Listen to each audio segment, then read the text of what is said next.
దర్పల్లి మండల వ్యాప్తంగా ముస్లింలందరూ రంజాన్ వేడుకలను ఘనంగా నిర్వహించారు. నెల రోజులు ఉపవాస దీక్షలు చేపట్టి గురువారం నాడు రంజాన్ దినము నూతన వస్త్రాలు ధరించి మసీదుల్లో ప్రార్థనలు చేసుకున్నారు. ఈ రంజాన్ మాసం శాంతి, దయ, కరుణ, సహనానికి బ్రతికే ఈ పవిత్ర రంజాన్ మాసమని ముస్లింలు విశ్వసిస్తారు.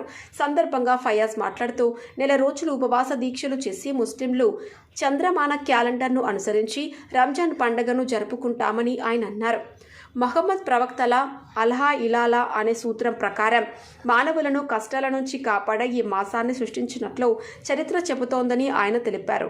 చిన్న పెద్ద సైతం భక్తి శ్రద్ధలతో ఉపవాస దీక్షలు చేసి ఈ పండుగను జరుపుకుంటామని ఆయన పేర్కొన్నారు. కార్యక్రమంలో హైదర్, జమీల్, నయీం, అన్వర్, సయ్యద్ అలీ, చిరాజ్ అలీ తదితరులు పాల్గొన్నారు. सबको ईद उल फितर की ईद मुबारक है। आज ईद उल फितर का दिन है। 30 दिन रोज़े रहकर आज सब लोग मिलके यहाँ ईद मनाने आए हैं।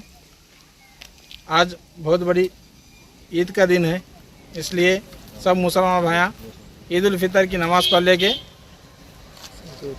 सबको ईद मुबारक बता लेके जा रहे हैं। अस्सलाम वालेकुम, सबको मेरी तरफ से ईद मुबारक। आज ईद का दिन है, खुशी का दिन है। एक महीना पूरे रोज़े थे।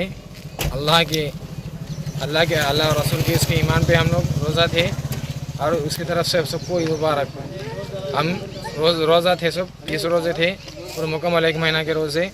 तो अल्लाह की तरफ से और रसूल की तरफ से खुशी मनाई है हम। आज ईद का दिन है। अस्सलाम वालेकुम।